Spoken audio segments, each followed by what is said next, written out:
गुप्त कोठरी। जंगल की खामोशी में घोड़ों की टापें खो गई थी। राजा शिकार पर निकला था, लेकिन आज शिकार उसे नहीं, जिंदगी उसे ढूंढ रही थी। काफिला पीछे छूट चुका था। राजा अकेला था, न ताज साथ, न सैनिक, न सत्ता की परछाई। भूख ने घमंड को थका दिया था और प्यास ने शान को झुका दिया था। उसी जंगल में एक गडरिया यानी चरवाहा बैठा था। फटे कपड़े, सादा चेहरा और आंखों में शांति। उसने बिना पूछे अपनी सूखी रोटी तोड़ी, ठंडा पानी बढ़ाया और कहा, खाओ मुसाफिर, रोटी छोटी है लेकिन नियत पूरी है। राजा ने पहली बार ताज उतारकर जमीन पर बैठकर खाना खाया।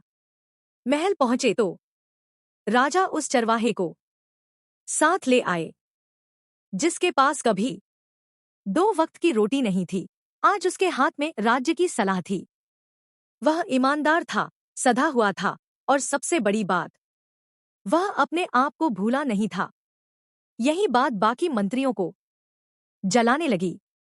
उन्होंने राजा के कान भरे। महाराज, वह धोखेबाज है। महल के पीछे उसने एक गुप्त कोठरी बनवाई है। वहां रात में छुप कर जाता है, जरूर खजाना जमा कर रहा है। शक धीरे धीरे राजा के मन में उतर गया। एक रात राजा उसके पीछे चुपचाप गया और उसके बाहर आते ही गुप्त कोठरी का दरवाजा खुलवाया गया। अंदर न सोना था, न चांदी, न हीरे, बस एक खूंटी थी, जिस पर एक फटा हुआ कोट और एक पुरानी टोपी लटकी थी। राजा ठिठक गया। यह क्या है? राजा ने पूछा। चरवाहे ने सिर झुकाकर कहा, महाराज, जब भी इस महल की चमक मेरी आंखों को चकाचौंध करने लगती है, जब अहंकार धीरे से दिल में घुसने लगता है, तो मैं यहां आकर अपने इस कोट को देख लेता हूं। यह मुझे याद दिलाता है, मैं मंत्री नहीं हूं, मैं वही गडरिया हूं जिसे आपने रास्ते में भूखा पाया था। राजा की आंखें भर आईं। उस रात राजा ने जाना, राज किसी ताज से नहीं, विनम्रता से चलता है।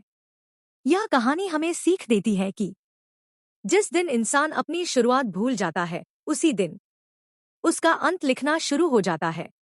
विनम्रता वह आभूषण है जो राजा को भी राजा बनाए रखता है। ऊंचाइयों तक जाओ, लेकिन पांव जमीन पर ही रहने दो।